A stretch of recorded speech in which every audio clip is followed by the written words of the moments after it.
So the real essence has to do with helping people return to their most ancient of environments where they developed, evolved, and adapted, and this is the ocean.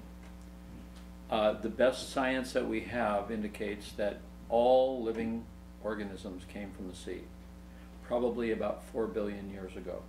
The first single-cell organism miraculously came into existence. And scientists and theologians will be pondering why that happened and how it happened for probably forever. But it did appear to happen at approximately 4 billion years ago. And as a single-cell organism, the first life form found itself in the primordial ocean. And the primordial ocean, much as today's ocean, was rich in trace minerals.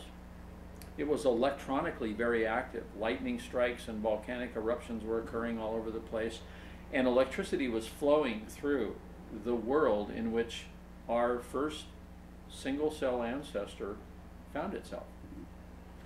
And the molecules that gave rise to the life of that single-cell ancestor were DNA, and the membranes, the fatty acids that formed the membranes, the amino acids that were forming enzymes. These molecules were all functioning in this electrolytic environment, which was rich in trace minerals and grounded to the earth.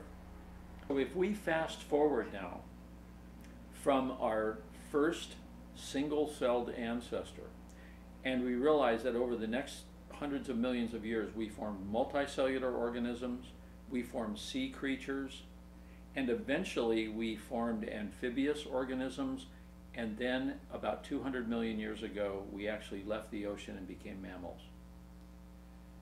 And from that point on, we evolved and adapted until we become modern Homo sapiens.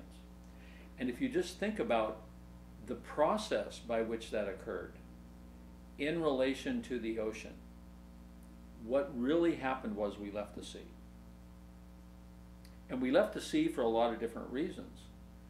But to the best of my knowledge, none of our ancestors ever really looked back and said, well, is this a great idea and could we be leaving something valuable? We migrated to land, we became mammals, we became higher organisms, and we eventually became humans, and now modern civilized and industrialized humans, for reasons that did not necessarily pertain to what was best for our DNA, our membranes, and our amino acids. So our core genetic molecules that determined how we live, how we repair ourselves, how we thrive, they are still back billions of years ago adapting, thinking that they are in an electrolytic environment, and we've removed ourselves from that environment. So it's no wonder that we're experiencing so many different health difficulties and problems with sleep and autoimmune diseases and chronic pain, cancer. The list goes on, diabetes, cardiovascular disease. A lot of these maladies in our modern health condition can be explained by the fact that our bodies are no longer in the environment in which our molecules, our ancient molecules, were adapted to perform.